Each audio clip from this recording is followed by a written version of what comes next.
സദ്ഗുരുവേ ശരണം. കുറച്ച് നാളിന് ശേഷമുള്ള നമ്മുടെ വീഡിയോ ആണ്. എല്ലാവർക്കും ലൈഫ് ഡിവൈൻ്റെ പുതിയ എപ്പിസോഡിലേക്ക് സ്വാഗതം. ഇപ്പോൾ നമ്മുടെ പഴയ വീഡിയോയിലൊക്കെ നമ്മുടെ ജീവിതത്തിന്റെ പ്രശ്നങ്ങളും അതിനുള്ള സൊല്യൂഷൻസും ഒക്കെയാണ് നമ്മൾ ചർച്ച ചെയ്തുകൊണ്ടിരിക്കുന്നത്. അപ്പോൾ ആത്മീയതയും ഭൗതികതയും ഒക്കെ ഒരുമിച്ച് കൊണ്ടുപോകണം.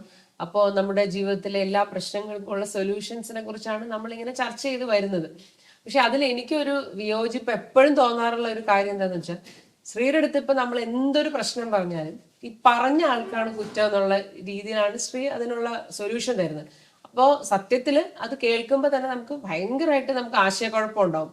കാരണം ഒരു പ്രശ്നങ്ങളും പ്രശ്നങ്ങളായിട്ട് കാണാൻ പാടില്ല എന്നാണ് പറയുന്നത്. ഇപ്പം അതിപ്പോ ആശ്രമത്തിലായാലും ഇപ്പോൾ ഗുരുവിന്റെ കൂടെ ജീവിക്കുമ്പോഴും അല്ലെങ്കിൽ ഒരു പ്രസ്ഥാനത്തിലൊക്കെ നമ്മൾ ജീവിക്കുമ്പോൾ ഒരുപാട് ഇഷ്യൂസ് അവിടെ ഉണ്ടാവുമല്ലോ. അപ്പൊ അങ്ങനെയുള്ള ഏത് പ്രശ്നങ്ങൾ വന്നാലും സ്ത്രീയെ സംബന്ധിച്ച് പറയുന്നത് ആ പ്രശ്നങ്ങൾ കാണുന്ന ആളിലാണ് കുഴപ്പമുള്ളത്. അപ്പൊ പ്രശ്നങ്ങളൊന്നും ഇല്ലേ? അപ്പൊ എനിക്കെപ്പോഴും ഇതൊരു ഭയങ്കര ഇതായിട്ട് തോന്നിയിട്ടുണ്ട്. കാരണം എന്ത് പറഞ്ഞാലും ഇങ്ങനെ പറഞ്ഞാൽ നമുക്ക് ഒരു കാര്യത്തിനും ഒരു സൊല്യൂഷൻ കിട്ടുന്നില്ല. നമ്മൾ മിണ്ടാതിരിക്കുക എന്നുള്ളതാണ് ശ്രീ പറയുന്ന സൊല്യൂഷൻ.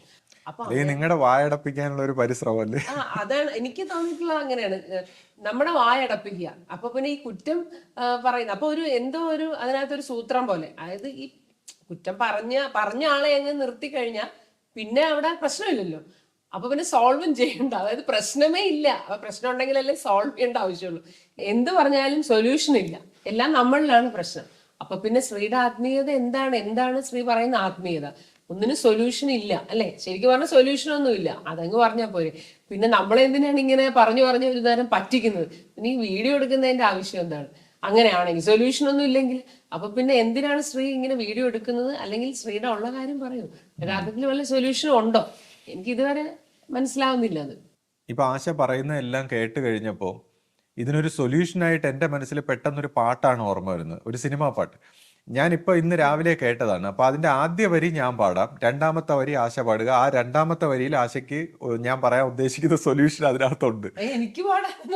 എനിക്കും പാടാനൊന്നും അറിയില്ല. പക്ഷേ ഇത് ഒരു ഗാനം, അതായത് ഈ പാട്ടുകളിലൊക്കെ ഞാനിപ്പോൾ ശ്രദ്ധിക്കുമ്പോൾ നമ്മുടെ ബുദ്ധിക്കും ഉപരിയായ ചില കാര്യങ്ങൾ അവർ പൊയറ്റിക്കായിട്ട് അവരിലൂടെ ഇങ്ങനെ ഒഴുകി വരും. അതിലൊക്കെ ചില രഹസ്യങ്ങൾ ഇങ്ങനെ ഒളിഞ്ഞിരിപ്പുണ്ട്. അപ്പോൾ ആ പാട്ടിനെ നമ്മൾ ശ്രദ്ധിച്ചു കഴിഞ്ഞാൽ പാട്ടിന് ഒളിഞ്ഞിരിക്കുന്ന ചില കാര്യങ്ങൾ ഇങ്ങനെ ഒഴുകി വരികയാണ്. അത് പോയിറ്റ്സിനൊക്കെ ചിലപ്പോൾ ഇങ്ങനെ ചില തലങ്ങളിൽ നിന്ന് ഇങ്ങനെ ലഭിക്കുകയാണ്. ആ പാട്ട് ഇങ്ങനെയാണ്: ഒന്നാനം കുന്നിന്മേൽ കൂടുകൂട്ടും തത്തമ്മേ, നീ എൻ്റെ തേന്മാവിൽ ഊഞ്ഞാലാടാൻ വാ. കാവേരിത്തീരത്തോ കാട്ടരുവിയോരത്തോ ആരാരോ സ്വപ്നം കൊണ്ടൊരു കളി വീടുണ്ടാക്കി. അപ്പൊ എല്ലാ പ്രശ്നങ്ങൾക്കും കാരണം ആരാരോ സ്വപ്നം കൊണ്ടൊരു കളിവീടുണ്ടാക്കി. അതാണ് എല്ലാ പ്രശ്നങ്ങൾക്കും കാരണം. അപ്പോൾ ഈ ഞാനത് തമാശയായിട്ട് പറഞ്ഞാണെങ്കിൽ അതിന്റെ സീരിയസ് ആയിട്ടുള്ള ഒരു വശം എന്താന്ന് വെച്ചാൽ, നമ്മളൊക്കെ ഒരു മെറ്റഫിസിക്കൽ സ്ലീപ്പിലാണെന്നാണ് പറയുന്നത്. അതായത് നമ്മൾ മെന്റൽ ബീയിങ്സ് ആണല്ലോ. നമുക്ക് കോൺഷ്യസ് ആയിട്ടുള്ള ഒരു മൈൻഡ്, സബ് കോൺഷ്യസ്, അൺകോൺഷ്യസ്. അപ്പോൾ ഈ നമ്മുടെ മൈൻഡ് സ്ലീപ്പിങ്ങിലാണ്. അതായത് നമ്മുടെ ഈ മൈൻഡിന്റെ 3 തലങ്ങളിൽ അൺകോൺഷ്യസ് ആയിട്ടുള്ള തലം, സബ് കോൺഷ്യസ് ആയിട്ടുള്ള തലം, ഇതൊക്കെയാണ് നമ്മളെ നിയന്ത്രിക്കുന്നത്. അപ്പോൾ നമ്മൾ ഇൻ എ വേ സ്ലീപ്പിങ്ങിലാണ്. അപ്പോൾ നമ്മുടെ ഈ അൺകോൺഷ്യസ്, സബ് കോൺഷ്യസ് ആയിട്ടുള്ള മൈൻഡിന്റെ ഈ തലങ്ങളെല്ലാം ഉണർന്നാൽ മാത്രമേ, നമ്മുടെ ഈ മനസ്സിന്റെ സ്വാധീനങ്ങളിൽ നിന്ന് ഫ്രീ ആയി ഒരു അവേക്കനിങ് ഉണ്ടായാൽ മാത്രമേ നമ്മുടെ ഈ പ്രശ്നങ്ങൾ, നമ്മുടെ ഈ ദുഃഖങ്ങൾ എല്ലാത്തിനും ഒരു സൊല്യൂഷൻ ഉണ്ടാവും. അപ്പോൾ ഈ ഒരു ഉണർച്ചയിലേക്ക് നയിക്കുന്ന വിഷയങ്ങളാണ് നമ്മൾ സംസാരിക്കുന്നത്. അപ്പോൾ ഈ ഉണർച്ചയുമായി ബന്ധപ്പെട്ട് നമ്മൾ സംസാരിച്ചു തുടങ്ങുമ്പോൾ ഉള്ള പ്രശ്നം എന്താണെന്ന് വെച്ചാൽ, നമ്മൾ കാണുന്ന ഈ ലോകവും നമ്മുടെ മനസ്സും, അതായത് നമ്മുടെ മനസ്സിൻ്റെ ഒരു റിഫ്ലക്ഷനായിട്ടാണ് ലോകത്തെ ആധ്യാത്മികമായിട്ടുള്ളൊരു വീക്ഷണം. അതായത് മനസ്സ് എന്താണോ, മനസ്സിൻ്റെ സങ്കല്പങ്ങളും ചിന്തകളും, അതൊരു യൂണിവേഴ്സൽ തലത്തിൽ തുടങ്ങി ഒരു ഇൻഡിവിജ്വൽ ആയിട്ടുള്ളൊരു തലത്തിലേക്ക് നമ്മുടെ ബ്രെയിനിലൂടെ നമുക്ക് ദ്യോതിക്കുന്ന ഈ മനസ്സിൻ്റെ ഒരു റിഫ്ലക്ഷനായിട്ടാണ് ഈ മെറ്റീരിയലിസ്റ്റിക് ആയിട്ടുള്ള ഒരു അനുഭവം നമുക്കുണ്ടാവുന്നു. മെറ്റീരിയലിസ്റ്റിക് ആയിട്ടുള്ള വേൾഡിൻ്റെ അനുഭവം നമ്മുടെ മനസ്സിൻ്റെ ആന്തരിക തലങ്ങളുടെ ഒരു ആകെത്തുകയായിട്ടുള്ള ഒരു റിഫ്ലക്ഷനാണ്. അപ്പം ഈ മനസ്സിൻ്റെ ആന്തരിക തലങ്ങളെ ശുദ്ധി ചെയ്ത് ശാന്തമാക്കി സമാധാനമാക്കി സ്നേഹമയമാക്കി എടുത്താലേ നമുക്ക് ഈ പറയുന്ന ലോകത്തിൽ നന്മ നല്ല രീതിയിൽ കാണാൻ പറ്റൂ. അപ്പോൾ നമ്മുടെ പ്രശ്നങ്ങളും നമ്മുടെ മറ്റ് കാര്യങ്ങളും ഇഷ്യൂസും എല്ലാത്തിനും നമുക്ക് ശാന്തിയും സമാധാനവും ഉണ്ടാവും. അപ്പോൾ അതുകൊണ്ടാണ് ഞാൻ ഈ രീതിയിൽ സംസാരിക്കുന്നത് ഈ കാര്യങ്ങൾ എന്ന് പറഞ്ഞ് ഇതൊരു സ്വപ്ന സമാനമാണ് എന്ന് വിചാരിച്ച് ഇത് കളഞ്ഞിട്ട് പോവുകയും ഇപ്പോൾ ചില ആൾക്കാർ പറയുന്നതിനൊക്കെ ആധ്യാത്മികമായ വല്ല ധ്യാനത്തിലോ മെഡിറ്റേഷനിലോ ജീവിതത്തിനെ കളഞ്ഞിട്ട് പോവുകയും അങ്ങനെയല്ല. ഇപ്പം ജീവിതമായിട്ട് നമ്മുടെ മുന്നിൽ സംഭവിച്ചിരിക്കുന്ന ഈ ലോകവും ഈ ജീവിതം ഇതെല്ലാം സ്വപ്ന സമാനമായിട്ടുള്ള ഒരു സോഫ്റ്റ്വെയർ കൊണ്ടാണ് ഉണ്ടാക്കി. അങ്ങനെയാണ് ലൈഫിൻ്റെ ഒരു പാറ്റേൺ. അപ്പോൾ ലൈഫ് ഉണ്ടായിരിക്കുന്നത് ഇങ്ങനെയാണ്. ഇപ്പം ഇപ്പോൾ കമ്പ്യൂട്ടർ വേൾഡിൽ നമ്മൾ വീഡിയോ ഗെയിം എല്ലാം കളിക്കുമ്പോൾ അവർ പ്രോഗ്രാം ചെയ്തിരിക്കുന്ന കോഡുകൾക്കനുസരിച്ചാണ് അതെല്ലാം മൂവ് ചെയ്യുന്നതെന്ന് പറയുന്നത് പോലെ നമ്മുടെ മനസ്സിൻ്റെ ഈ സോഫ്റ്റ്വെയറിനനുസരിച്ചാണ് ഈ വേൾഡ് ആയിട്ടുള്ള എക്സ്പീരിയൻസ് ഉണ്ടായിരിക്കുന്നത്. അപ്പം ഇതിൽ നിന്ന് ഒളിച്ചോടുകയോ അല്ലെങ്കിൽ ഇതിനെ പോയി നമ്മൾ വേറൊരു രീതിയിൽ എന്തെങ്കിലും പ്രവർത്തനങ്ങൾ ചെയ്യുകയല്ല, ഇതിനെ സമ്പൂർണ്ണമായി സ്വീകരിച്ചുകൊണ്ട് ഇതിനെ ജീവിച്ച് പൂർത്തിയാക്കുക എന്നുള്ളതാണ് ആധ്യാത്മികമായ ഒരു വഴി. ഗുരുക്കന്മാർ പറയുന്നത് എന്തെങ്കിലും കണ്ണടച്ചിരുന്ന് മെഡിറ്റേറ്റ് ചെയ്യുകയോ അല്ലെങ്കിൽ ജീവിതത്തിൽ നിന്ന് ഒളിച്ചോടുകയോ അല്ലെങ്കിൽ ജീവിതം വേണ്ടെന്ന് വെക്കുകയോ അല്ല, സമ്പൂർണ്ണമായിട്ട് ഈ ജീവിതത്തെ ഇതിനൊരു ഡിവൈൻ ആയിട്ടുള്ള ഒരു വശമുണ്ടെന്നും ഈ ജീവിതത്തിന് ഒരു വലിയൊരു അർത്ഥമുണ്ടെന്നും അതെല്ലാം മനസ്സിലാക്കിക്കൊണ്ട് ഇതിനെ സമ്പൂർണ്ണമായി സ്വീകരിച്ചുകൊണ്ട് ഇൻറ്റൻസ് ആയിട്ട് വളരെ സീരിയസ് ആയിട്ടുള്ള ആക്ഷനുകൾ വളരെ സതുദ്ദേശത്തോടെ നന്മയോടെ വളരെ ശ്രദ്ധയോടെ ഫോക്കസ്ഡ് ആയിട്ട് എല്ലാ കാര്യങ്ങളും ചെയ്ത് ഈ ജീവിതത്തിനെ പൂർത്തിയാക്കി നമ്മുടെ ജീവനെ ഈ വലയം ചെയ്തിരിക്കുന്ന, അതായത് ജീവനെ നമുക്ക് മൈൻഡ് വലയം ചെയ്തിരിക്കുന്നു, ആ മൈൻഡിൻ്റെ പ്രൊജക്ഷനായിട്ട് ബോഡി ഈ വേൾഡ് ആയിട്ട് നമ്മൾ കാണുന്ന ഈ ജീവനെ വലയം ചെയ്തിരിക്കുന്ന ഈ വലയങ്ങളിൽ നിന്നെല്ലാം ഒരു ഫ്രീഡം മോചനം നേടി നമ്മൾ ഇൻഡിവിജ്വലിസ്റ്റിക് ആയിട്ടുള്ള മൈൻഡിൽ നിന്ന് ഒരു മോചനം നേടുമ്പോൾ നമ്മളൊരു യൂണിവേഴ്സൽ ആയിട്ടുള്ള മൈൻഡിൽ പോവുകയും അപ്പോഴാണ് ഒരാൾ നിസ്വാർത്ഥനാകുന്നത്. അങ്ങനെ പിന്നെ അയാൾ കളക്റ്റീവായിട്ടുള്ള ഒരു പ്രവർത്തനമാണ്. അങ്ങനെ ആ യൂണിവേഴ്സൽ തലത്തിനെ അതിവർത്തിച്ച് യൂണിവേഴ്സൽ തലത്തിനെയും യൂണിവേഴ്സൽ ആയിട്ടുള്ള മൈൻഡിൻ്റെ എല്ലാ തലങ്ങളെയും ഫ്രീ ആയി കളഞ്ഞ് മോചിച്ച് ജീവൻ ആ ദൈവികമായ ഒരു തലത്തിലേക്ക് പെനിട്രേറ്റ് ചെയ്യുന്ന ഒരു വശമാണ് ആത്മീയത. അപ്പോൾ നമ്മുടെ ഗുരുമാർഗങ്ങളിലൂടെ എല്ലാം നമ്മളെ ഗുരുക്കന്മാരെ പഠിപ്പിച്ചിരിക്കുന്ന അതാണ്. അപ്പോൾ ശ്രീ ഇവിടെയാണോ ഒരു ആധ്യാത്മികമായിട്ടൊരു മിസ്റ്റേക്ക്, ഒരു അഹം ബ്രഹ്മാസ്മി എന്ന് പറയുന്ന അങ്ങനെ ഒരു മിസ്റ്റേക്ക് വന്നതായിട്ടൊക്കെ പറയുന്നുണ്ടല്ലോ. അപ്പോൾ എന്താണ് മറ്റ് യൂണിവേഴ്സൽ ആയിട്ടുള്ള ആ ഒരു മിസ്റ്റേക്ക് എന്താണ്? പിന്നെ നമ്മുടെ ആശ്രമ സ്വഭാവത്തിൽ അതിനെക്കുറിച്ച് എങ്ങനെയാണ് നമ്മൾ പറയുന്നത്? അതൊക്കെ ഒന്ന് വിശദീകരിക്കാം. ഇപ്പം ഈ യൂണിവേഴ്സലായിട്ട് മൈൻഡിൻ്റെ ഒരു തലങ്ങൾ, ഇപ്പോൾ ഒരു universal body, universal mind, universal awareness എന്നൊക്കെ പറയുന്ന തലത്തിലേക്ക് ഒരു ജീവൻ പരിണമിച്ച് വരുമ്പോൾ സ്വാഭാവികമായിട്ടും ഈ അഹം ബ്രഹ്മാസ്മി, കാര്യം ഒരു ഇൻഡിവിജ്വലിസ്റ്റിക് ആയിട്ടുള്ള ബോഡിയും നമ്മുടെ മൈൻഡുമായിട്ടുള്ള കാര്യങ്ങളെയൊക്കെ നമ്മൾ വിറ്റ്നസ് ചെയ്യാണ്.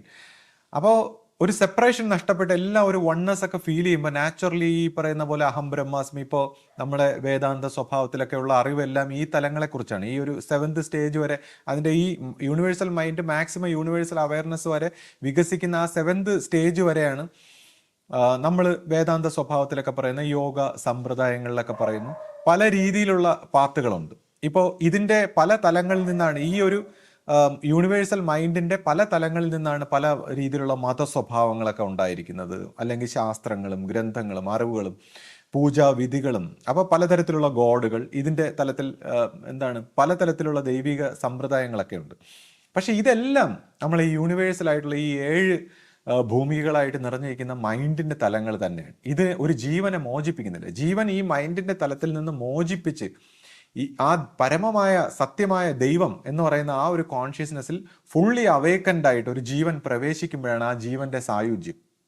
അപ്പോൾ ആ ജീവനെ ഫുള്ളി ടോട്ടലി അവേക്കൻഡ് ആയിട്ട് പൂർണ്ണമായ ഉണർച്ചയോടെ ദൈവത്തിനെ അറിയാനുള്ള ഒരു അവസരം, അത് അതിനെയാണ് ഈ മുക്തി, ഈ മൈൻഡിന്റെ ഈ ഒരു തലത്തിൽ നിന്ന് മുക്തിയായി എത്തണമെന്നൊക്കെ പറയുന്നത്. ഇപ്പം നമ്മളിപ്പോൾ ദൈവം എന്നൊക്കെ പറയുമ്പോൾ ഈ ഒരു പുതിയ തലമുറയിൽ നമുക്കത് ആ വിശേഷം ഇതുപോലുള്ള വിഷയങ്ങളൊക്കെ സംസാരിക്കുമ്പോൾ അത് അശാസ്ത്രീയമായിട്ട് തോന്നും, അല്ലെങ്കിൽ ഇതൊക്കെ ഒരു വിശ്വാസ സ്വഭാവത്തിലായിട്ടൊക്കെ കരുതുന്ന ഒരു സാഹചര്യമുണ്ട്. അപ്പോൾ നമ്മളിവിടെ ഉദ്ദേശിക്കുന്നതെന്ന് പറയുമ്പോൾ ഇപ്പോൾ ഇപ്പോൾ പേഴ്സണലായിട്ട് ഒരു ദൈവത്തെക്കുറിച്ച് പറയുമ്പം ഒരു കുട്ടിക്കളി പോലെ തോന്നും. പക്ഷേ നമ്മളും രൂപഭാവങ്ങളറ്റ ഒരു കോൺഷ്യസ്നെസ് ആണ്. അങ്ങനെയാണെങ്കിൽ ആ രീതിയിൽ ജ്ഞാനമാർഗ സ്വഭാവത്തിൽ പോകുമ്പോൾ ദൈവവും ഒരു കോൺഷ്യസ്നെസ്സിൻ്റെ ആ കോറായിട്ടുള്ള രൂപമില്ലാത്ത ഒരു ഭാവമാണ്. എന്നാൽ നമുക്ക് രൂപം ഫീൽ ചെയ്യുന്നെങ്കിൽ ദൈവത്തിനെ നമുക്ക് പേഴ്സണലായിട്ട് ഒരു സ്വരൂപ ഭാവത്തിൽ സ്വീകരിക്കാവുന്നതാണ്.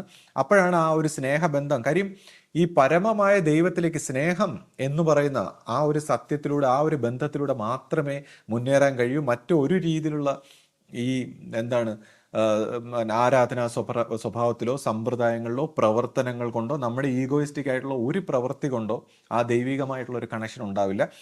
അപ്പോഴാണ് ഗുരുമാർഗങ്ങളുടെ പ്രസക്തി. അതായത് ആ ദൈവികമായ തലം, കോൺഷ്യസ്നെസ് കൊണ്ട് ആ ഹയസ്റ്റ് തലത്തെ ടച്ച് ചെയ്തിട്ടുള്ള വ്യക്തികൾ ദൈവത്തിൻ്റെ പ്രത്യക്ഷമായ സ്വരൂപമായിട്ട് മാറുന്നു. ആ പരമമായ ദൈവത്തിൻ്റെ സ്വരൂപം, ഏകം സത്യമായിട്ടുള്ള ദൈവത്തിൻ്റെ സ്വരൂപമായി വർത്തിച്ചുകൊണ്ട് ഈ ഗുരുമാർഗത്തിലൂടെ ഈ ജീവാത്മാക്കൾ ഒരു ഷോർട്ട് കട്ടിലൂടെ രക്ഷപ്പെടുന്നു. അവിടെ ഈ പറഞ്ഞ പോലെ യോഗ സമ്പ്രദായങ്ങളോ ഈ പ്രാക്ടീസുകളോ ആരാധന, ഈ സ്വയം പ്രവർത്തിക്കുന്ന ആ സമ്പ്രദായങ്ങൾ വരുന്നില്ല. കാര്യം സ്വയം നമ്മളിങ്ങനെ പ്രവർത്തിച്ച് പോകുമ്പോൾ അതൊരു ഈഗോയിസ്റ്റിക് അഹന്ത പ്രവർത്തനങ്ങളായിട്ട് മാറുകയും ഈ വ്യക്തി ഈ മെൻ്റൽ ആയിട്ടുള്ള അയാൾ എത്തപ്പെടുന്ന പല തലങ്ങളിൽ ഇങ്ങനെ കുടുങ്ങി ഇങ്ങനെ കിടക്കുകയാണ്, ജീവനുകൾ മുക്തിപ്പെടാതെ ഇങ്ങനെ കിടക്കുകയാണ്. അപ്പോൾ ഈവൻ ഒരു കൽപ്പാന്തകാലം കഴിയുമ്പോഴും വീണ്ടും വന്ന് പുനർജനിക്കപ്പെടേണ്ട ഒരു രീതിയിൽ ട്രാപ്പിലായിട്ട് ഇങ്ങനെ കിടക്കുകയാണ്. എന്നാൽ പരമമായ ദൈവത്തിലേക്ക് കോൺഷ്യസ് ആയിട്ട് ഉണർന്നു പോകാനുള്ള ഒരു വഴിയാണ് ഗുരുമാർഗം. അപ്പോൾ ഗുരുമാർഗം വളരെ ഒരു ഷോർട്ട് കട്ടാണ്. നമുക്ക് ആ ഒരു പരമമായ സത്യത്തിലേക്ക്, നമ്മുടെ കോൺഷ്യസ്നെസ്സിൻ്റെ, നമ്മുടെ എല്ലാവരുടെയും ഒരു ജന്മ അവകാശമായിട്ടുള്ള, നമ്മളെല്ലാം ഒരു ആത്മാവാണ്, ഒരു ജീവനാണെങ്കിൽ ആ ജീവൻ പരമാത്മാവിൻ്റെ ഒരു അംശമാണ്. അത് എല്ലാ ദൈവിക സ്വഭാവങ്ങളുള്ളതാണ്. അപ്പോൾ ആ ദൈവത്തിൻ്റെ സ്വഭാവത്തെ പൂർണ്ണമായും സാക്ഷാത്കരിക്കാൻ വേണ്ടിയുള്ളൊരു അവസരമാണ് ഗുരുമാർഗം. അപ്പോൾ ഈ നമ്മളെ വലയം ചെയ്തിരിക്കുന്ന മനസ്സുകൊണ്ടും എല്ലാ രീതിയിലും വലയം ചെയ്തിരിക്കുന്ന ഈ അഴുക്കുകളിൽ നിന്ന്, മാലിന്യങ്ങളിൽ നിന്ന് മോചിപ്പിച്ചാൽ മാത്രമേ നമുക്ക് അവിടെ എത്താൻ പറ്റൂ. അപ്പോൾ നമ്മുടെ ഈ ഭൗതികമായ ഒരു ജീവിതം ഒരു ആധ്യാത്മികമായ വ്യക്തിയെ സംബന്ധിച്ച് അവൻ്റെ ഈ ഇംപ്യൂരിറ്റീസ് എല്ലാം കളഞ്ഞ് ജീവനെ ശുദ്ധമാക്കി എടുക്കാനുള്ള ഒരു വഴിയാണ്. അപ്പം അപ്പോഴാണ് ഇവിടെ ഇപ്പോൾ ആശ പറഞ്ഞ ഈ പ്രോബ്ലംസ്. അപ്പം നമ്മൾ ഈ പ്രശ്നങ്ങളായിട്ടുള്ള ഈ കാണുന്നതൊന്നും ആധ്യാത്മികനായ ഒരു വ്യക്തിയെ സംബന്ധിച്ച് പ്രശ്നങ്ങളല്ല എന്നുള്ളതാണ്. കാര്യം ഇതെല്ലാം ജീവനെ ശുദ്ധി ചെയ്ത് സ്ഫുടം ചെയ്തെടുക്കുന്ന വർക്കുകളാണ്. ഇപ്പോൾ ഒരു രോഗം ഒരു ആധ്യാത്മികനായ വ്യക്തിയെ സംബന്ധിച്ച് ഒരു രോഗമല്ല, ഒരു ശുദ്ധീകരണ പ്രക്രിയയാണ്. കാര്യം എന്ത് ഇമ്പ്യൂരിറ്റീസ് ആണോ, എന്ത് നെഗറ്റിവിറ്റീസ് ആണോ മനസ്സിൽ കിടക്കുന്നത് അത് വന്നങ്ങ് പോകാനുള്ള ഒരു അവസരമാണ്. അപ്പോൾ ദൈവികമായ മാർഗത്തിൽ സഞ്ചരിക്കുന്നവനെ സംബന്ധിച്ച് അതൊരു ദൈവികമായൊരു ഭക്തി ഭാവനയിൽ പോകുമ്പോൾ അതിനെല്ലാം ശമനം വരുന്നു. അങ്ങനെ അവന് ജീവിതത്തിൽ നേരിടുന്ന എല്ലാ പ്രശ്നങ്ങളും, എല്ലാ രോഗങ്ങളും, എല്ലാ ഇഷ്യൂസും, സാമ്പത്തിക ക്ലേശങ്ങളും ബുദ്ധിമുട്ടുകളും എല്ലാം അതിനെയൊന്നും മൈൻഡ് ചെയ്യാതെ, അതിനെയൊക്കെ അവഗണിച്ചുകൊണ്ട് വീണ്ടും നമ്മൾ ഈശ്വരനെ മുറുകെ പിടിക്കുന്നു. ആ പരമമായ സത്യത്തെ ഗുരുവിലൂടെ, കാര്യം ആ സത്യത്തെ നമുക്ക് ഒരു രീതിയിൽ അപ്രോച്ച് ചെയ്യാൻ കഴിയാതെ വരുമ്പോൾ നമ്മൾ ഗുരുവിനെ, നമ്മുടെ പ്രത്യക്ഷ രൂപത്തിൽ, മനുഷ്യരൂപത്തിലുള്ള ഗുരുവിനെ സ്നേഹിച്ചുകൊണ്ട്, ഗുരുവിനെ സമർപ്പിച്ചുകൊണ്ട് നമ്മൾ മുറുകെ പിടിച്ചുകൊണ്ട് ഇത് പടിപടിയായിട്ട് ഇതിൽ നിന്ന് ശുദ്ധി ചെയ്തു പോകുന്നു എന്നുള്ളതാണ്. അപ്പോൾ ഒരു ഗുരുവിൻ്റെ അടുത്ത് വന്നു കഴിഞ്ഞാൽ, ഇതേപോലെ ആ പരമമായ സത്യത്തെ പ്രതിനിധീകരിക്കുന്ന ഒരു ഗുരുവിൻ്റെ അടുത്ത് വന്നു കഴിഞ്ഞാൽ പിന്നെ സംഭവിക്കുന്നതെല്ലാം നല്ലതിനെന്നാണ്. എന്ത് നെഗറ്റിവിറ്റി ആയാലും, എന്ത് പ്രശ്നങ്ങളായാലും, എന്ത് ഇഷ്യൂസ് ആയാലും സംഭവിക്കുന്നതെല്ലാം നല്ലതിന്. ഒരു ഗുരുവിൻ്റെ അടുത്ത് എത്തുക എന്നുള്ളതാണ് ഒരു ജീവൻ്റെ ഏറ്റവും വലിയ സായുജ്യം. അപ്പോൾ ഇത്തരത്തിലുള്ള ഈ പരമമായ സത്യത്തെ റെപ്രസെൻറ്റേറ്റ് ചെയ്യുന്ന ഗുരുവിൻ്റെ അടുത്ത്, അല്ലാതെ ഇതിനകത്ത് ഈ മെൻ്റൽ തലങ്ങളിൽ അനേകം ഗുരുക്കന്മാരുണ്ട്, അതിനെക്കുറിച്ചല്ല ഞാൻ സംസാരിക്കുന്നത്. അപ്പോൾ ഇത്തരത്തിലുള്ള ഒരു ഗുരുവിൻ്റെ അടുത്ത് എത്തിക്കഴിഞ്ഞാൽ പിന്നെ ആ ജീവൻ്റെ വർക്ക് കഴിഞ്ഞു. പിന്നെ അദ്ദേഹം ഗുരുനിർദ്ദേശപ്രകാരം അദ്ദേഹം എന്തെങ്കിലും ചെയ്യുന്നു, പക്ഷെ അത് ഇൻറ്റൻസായിട്ട്, സത്യസന്ധമായിട്ട്, ധാർമ്മികമായിട്ട് അദ്ദേഹത്തിനെ കൊണ്ട് കഴിയുന്ന രീതിയിൽ ചെയ്യുന്നു. പക്ഷെ ചെയ്തുകൊണ്ട് ആ ജീവിതത്തിൽ പോകുമ്പോൾ സംഭവിക്കുന്ന പ്രശ്നങ്ങൾ എത്രത്തോളം പ്രശ്നങ്ങളാണോ, എത്രത്തോളം പ്രോബ്ലമാണോ, അത്രത്തോളം നമ്മൾ ജീവൻ ശുദ്ധമാകുന്നു എന്നാണ് അർത്ഥം. അപ്പോൾ ആധ്യാത്മികനായ വ്യക്തിക്ക് ഒരു പ്രശ്നങ്ങളല്ല എന്നുള്ളതാണ്. അതാണ് ഞാൻ പറഞ്ഞത്, അത് മെൻ്റലി നമ്മളുടെ കാഴ്ചപ്പാടാണ്.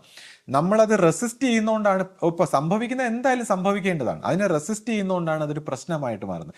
What ever we resist it will persist എന്നാണ്. അതായത് നമ്മൾ എന്ത് എതിർക്കുന്നോ അത് നമ്മുടെ ഉള്ളിൽ നിലനിൽക്കും. Whatever we accept it will dissolve. നമ്മൾ എന്ത് അക്സെപ്റ്റ് ചെയ്യുന്നോ, എന്ത് സ്വീകരിക്കുന്നോ അതെല്ലാം അങ്ങ് ഡിസോൾവ് ആയി, ഇല്ലാതായി പോകുന്നു. അപ്പം ഈ പ്രശ്നങ്ങളെല്ലാം നമ്മൾ അക്സെപ്റ്റ് ചെയ്ത് സമ്പൂർണ്ണമായ ദൈവത്തിൻ്റെ ഒരു ഭക്തിയിൽ, സ്നേഹത്തിൽ നമ്മൾ അക്സെപ്റ്റ് ചെയ്യുമ്പോൾ നമ്മൾ ഇതിൽ നിന്നെല്ലാം ഫ്രീ ആകുന്നു. അപ്പോൾ ഈ ഒരു മനസ്ഥിതിയിലേക്ക് ഉയർത്താനാണ് ഗുരുമാർഗങ്ങൾ നമ്മളെ പരിശീലിപ്പിക്കുന്നത്. അപ്പം ഒരു ഗുരുവിൻ്റെ അടുത്ത് വന്നു കഴിഞ്ഞാൽ, ഞാൻ നേരത്തെ പറഞ്ഞ പോലെ എല്ലാം നല്ലതിനാണ്. അപ്പം ഈ ഒരു അറിവാണ് നമുക്ക് വേണ്ടത്. ഇതാണ് നമ്മൾ വളർത്തിയെടുക്കേണ്ടത്. പിന്നെ പലരും ചോദിക്കും, ഈ ഈശ്വര സാക്ഷാത്കാരം അല്ലെങ്കിൽ ആധ്യാത്മികമായ പുരോഗതി, മറ്റു കാര്യങ്ങളൊന്നും മനസ്സിലാകുന്നില്ലല്ലോ, അറിയുന്നില്ലല്ലോ. അപ്പോൾ ഈ ദൈവികമായ ഇപ്പം നമ്മുടെ ഇപ്പോൾ യോഗ സമ്പ്രദായങ്ങളിൽ നമ്മൾ പല രീതിയിലുള്ള സ്പിരിച്വൽ പ്രാക്ടീസിലൊക്കെ പല കാര്യങ്ങളും പറയുന്നുണ്ട്. അവരൊക്കെ ഒരുപാട് സാധനകളും, ഇന്ന് നമ്മൾ യൂട്യൂബൊക്കെ എടുത്ത് നോക്കിക്കഴിഞ്ഞാൽ ഒരുപാട് സ്പിരിച്വൽ ചാനൽസും പല മിസ്റ്റിക്കുകളായിട്ടും അത്ഭുതങ്ങളും മറ്റ് എന്ന് പറഞ്ഞാൽ ഭൗതികമായ അത്ഭുതങ്ങളുടെയൊക്കെ പിറകെ മടുത്തവർ ഇപ്പോൾ ആത്മീയമായ അത്ഭുതങ്ങളും സിദ്ധികളും കഴിവുകളും ടാലൻറ്റുകളും അങ്ങനെ ഒരുപാട് കാര്യങ്ങളുണ്ട്. അപ്പോൾ അതിനെക്കുറിച്ചൊന്നും അല്ല നമ്മളിവിടെ സംസാരിക്കുന്നത്. അപ്പോൾ ഇവിടെ നമ്മൾ ഗുരുവുമായിട്ടുള്ള സ്നേഹബന്ധത്തിലൂടെ ആ പൂർണ്ണതയിലേക്ക് പോകാനുള്ള ഒരു വഴിയാണ്. അപ്പോൾ അങ്ങനെ പോകുമ്പോൾ ഈ പറയുന്ന കണക്ക് സംശയങ്ങളെല്ലാം മനസ്സിനാണ്. ഈ മനസ്സിനെ അയാളങ്ങ് നിരാകരിക്കുകയാണ്. മനസ്സ് നമുക്ക് ആവശ്യമില്ലാത്ത ഒരു സ്പിരിച്വൽ ഗുരുമാർഗത്തിൽ പോകുമ്പോൾ പിന്നെ മനസ്സിൻ്റെ ഈ വിഷയങ്ങളൊന്നും നമുക്ക് ആവശ്യമില്ലാത്ത കാര്യങ്ങൾ. അപ്പോൾ അതെല്ലാം നമ്മൾ നിരാകരിച്ച് ഗുരുവുമായിട്ടുള്ള ഈ സ്നേഹത്തിൽ മാത്രം നമ്മൾ പോവുകയാണ്. സ്നേഹത്തിൽ മാത്രമാണ് നമ്മുടെ ഫോക്കസ്. അതാണ് നമ്മുടെ ലക്ഷ്യം, ആ ദൈവികമായ തലത്തിലേക്ക്. അപ്പോൾ അങ്ങനെ പോകുമ്പോൾ നമ്മളിതൊന്നും പ്രശ്നമാക്കുന്നില്ല എന്നുള്ളതാണ്. പിന്നെ അനുഭവം വന്നാന്ന് ചോദിച്ചാൽ അനുഭവം വന്നാലും വന്നില്ലെങ്കിലും ഒക്കെ നമുക്ക് ഈ സ്നേഹത്തിൽ ഇങ്ങനെ നിലനിൽക്കുക, അതാണ് അതിൻ്റെ സീക്രട്ട്. നമുക്ക് ഈ സ്നേഹത്തിൽ ഇങ്ങനെ നിലനിൽക്കുക. ഇപ്പോൾ കഴിഞ്ഞ ദിവസം അമ്മ പഴയ ഒരു ഗുരുവിൻ്റെ വർക്കല വെച്ച ഗുരുവിനോടൊപ്പം ബന്ധമുള്ള ഒരു ശിഷ്യയാണെന്ന് മനസ്സിലാക്കിയിട്ട് ആശ്രമത്തിൽ ഇങ്ങനെ അമ്മയുടെ ഒരു ഇൻ്റർവ്യൂ എടുക്കാൻ ഇങ്ങനെ വിളിച്ചായിരുന്നു, റെക്കോർഡ് ചെയ്യുക, പഴയ ഡോക്യുമെൻറ്റ്സ് ഒക്കെ തയ്യാറാക്കുന്നതിൻ്റെ ഭാഗമായിട്ട്. അപ്പോൾ അമ്മ ഇങ്ങനെ സംസാരിച്ചപ്പോൾ ഈ അമ്മയ്ക്ക് പഴയ കാര്യങ്ങളൊക്കെ പറയുന്നുണ്ടെങ്കിലും അമ്മ കൊച്ചായിരുന്നു, അന്ന് വളരെ കുട്ടിയായിരുന്നുകൊണ്ട് അമ്മയ്ക്ക് ഒരുപാട് ഫിലോസഫികളോ ഗുരു പറഞ്ഞ മറ്റു കാര്യങ്ങളോ ഒന്നും ഒരുപാട് പേര് സംസാരിക്കുന്ന പോലെ പറയാനില്ല. അപ്പോൾ അവരെന്താണ് ഈ പറഞ്ഞതെന്ന്, എന്താണ് അമ്മയുടെ അറിവ് എന്നൊക്കെ ചോദിക്കുമ്പോൾ പെട്ടെന്ന് എനിക്കൊന്നും നമ്മൾ നോക്കുമ്പോൾ നമുക്കങ്ങനെ പറയാനായിട്ട് ഗുരുവിനോടുള്ള ഒരു സ്നേഹം, അമ്മയ്ക്ക് ഗുരുവിനെ ആ ചെറുപ്രായത്തിൽ കണ്ടപ്പോൾ തൊട്ട് തുടങ്ങിയ ആ ദൈവം എന്ന് പറയുന്ന ആ ഒരു ഫീലിങ്ങിലുള്ളൊരു സ്നേഹം ഒഴിച്ചാൽ നമുക്ക് എടുത്ത് പറയാനായിട്ടൊന്നുമില്ല എന്നുള്ളതാണ്. അപ്പം ഞാൻ നോക്കുമ്പോൾ അമ്മ പറയുന്നു, ഗുരുവിൻ്റെ മുമ്പ് വെച്ച് ആരോ ഒരു പാട്ട് പാടാൻ പറഞ്ഞപ്പോൾ അമ്മ ഒരു കവിത ഇങ്ങനെ ചൊല്ലിയെന്ന് പറയുന്നത്. അതായത് അഖിലാണ്ട മണ്ഡലം അണിയിച്ചൊരുക്കി അതിനുള്ളിൽ ആനന്ദ ദീപം കൊളുത്തി എന്നും പറഞ്ഞ് ദൈവ സ്തുതിക്കുന്ന ഒരു. അപ്പോൾ പെട്ടെന്ന് എൻ്റെ മനസ്സിൽ ആ ഹൃദയം ഇങ്ങനെ വിങ്ങി ഇങ്ങനെ ഏങ്ങി വരുന്നു. അതായത് ഈ അഖിലാണ്ട മണ്ഡലം അണിയിച്ചൊരുക്കിയ അതിനുള്ളിൽ ആനന്ദ ദീപം കൊളുത്തിയ ആ ദൈവത്തെക്കുറിച്ച്, ആ ദൈവത്തിൻ്റെ സ്തുതി, ആ ദൈവികമായ ഒരു കാര്യം മാത്രമാണ് നമ്മളെ ഈ ഗുരുവുമായിട്ട് അടുപ്പിച്ച് നിർത്തി, ഇന്നും അടുപ്പിച്ച് നിർത്തുന്നത്. അല്ലാതെ നമുക്ക് എന്താണ് പറയാനെന്ന് പറഞ്ഞാൽ നമുക്ക് പറയാൻ അറിയില്ല, ഒന്നും പറയാനറിയില്ല. എന്താന്ന് ചോദിച്ചു കഴിഞ്ഞാൽ ഫിലോസഫിയോ തത്വങ്ങളോ മറ്റു കാര്യങ്ങളോ ഒന്നുമല്ല. നമുക്ക് പറയാൻ കഴിയാത്ത അനിർവചനീയമായ ഒരു ദൈവികമായ ഒരു ആകർഷണം. പിന്നീട് ഞാൻ നോക്കുമ്പോൾ എന്തോ ഗുരു എന്നിൽ എന്തോ ഒരു ഇത് അറിയിച്ചു തന്നിരിക്കുന്നു. ഇത് ഞാൻ നോക്കുമ്പോൾ ഞാനിതിങ്ങനെ നിരന്തരം സംസാരിച്ചു കൊണ്ടുവരിക്കുന്നു ഇപ്പം ഇവിടെ. അപ്പം നമ്മളെ പിടിച്ചു നിർത്തുന്ന ഈ ഒരു ഭാവത്തിലേക്ക് പരിണമിക്കാനുള്ള ഒരു അറിവ് അമ്മയ്ക്ക് ഗുരു കൊടുത്തത്. അല്ല, അങ്ങനെ വേണ്ട. അപ്പോൾ വേണ്ട. അപ്പം ഞാൻ നോക്കുമ്പോൾ ഇപ്പോഴും നമ്മളിലൂടെ ഈ എന്തോ ഒരു കാര്യങ്ങൾ ഇങ്ങനെ സംസാരിക്കുന്നു. ആ ഒരു അറിവിൻ്റെ ഭാഗത്ത്, ഈ ഒരു സ്നേഹത്തിൻ്റെ ഭാഗത്ത് നമ്മളിങ്ങനെ പരിണമിച്ചുകൊണ്ടിരിക്കുന്നു. ഇപ്പോൾ ഈ കുടുംബത്തിലായാലും നമ്മൾ ഓരോരുത്തരും ഈ കാര്യങ്ങളുടെ ഒരു വശത്തിൽ ഇങ്ങനെ പരിണമിക്കുന്നു എന്നല്ലാതെ നമ്മൾ ഫിലോസഫി തത്വങ്ങളോ മറ്റു കാര്യങ്ങളോ അല്ല. പിന്നെ ഇതുപോലുള്ള ഈ പരാതികളും അല്ലെങ്കിൽ ചില വിഷയങ്ങളിലെങ്കിലും കുറച്ച് പേർക്കെങ്കിലും എന്തെങ്കിലും പരാതികളോ പരിഭവങ്ങളോ എല്ലാം വരുന്നത് ഈ ഒരു തെറ്റിദ്ധാരണയുടെ വശത്തു നിന്നാണ്. ഗുരുമാർഗം എന്താണ്, അല്ലെങ്കിൽ ഗുരുവിൻ്റെ ആ പാരമ്പര്യത്തിൻ്റെ ഗുരു പരമ്പരകൾ എങ്ങനെയാണ് മുന്നോട്ട് പോകുന്നതെന്നുള്ള ഒരു സംശയത്തിലാണ്. അപ്പോൾ ഇതുമായിട്ട് ബന്ധപ്പെട്ട മറ്റ് കാര്യങ്ങൾ, കൂടുതൽ ഈ വിഷയവുമായി ബന്ധപ്പെട്ട് ഇതിലേക്ക് എങ്ങനെ ഗുരുമാർഗത്തിലൂടെ നമുക്ക് സത്യത്തിൻ്റെ വഴിയിലേക്ക് സഞ്ചരിക്കാം എന്നതുമായി ബന്ധപ്പെട്ട മറ്റ് വീഡിയോകൾ നമുക്ക് തുടർന്നും നമുക്ക് ഷെയർ ചെയ്യാം. എല്ലാവർക്കും ഗുരുവിൻ്റെ ആ പാത്തിലേക്ക്, അല്ലെങ്കിൽ സത്യത്തിൻ്റെ ആ ദൈവത്തിൻ്റെ മാർഗത്തിലേക്ക് സഞ്ചരിക്കാൻ ഗുരുകാരുണ്യം ഉണ്ടാകട്ടെ എന്ന് പ്രാർത്ഥിച്ചുകൊണ്ട് സദ്ഗുരുവേ ശരണം.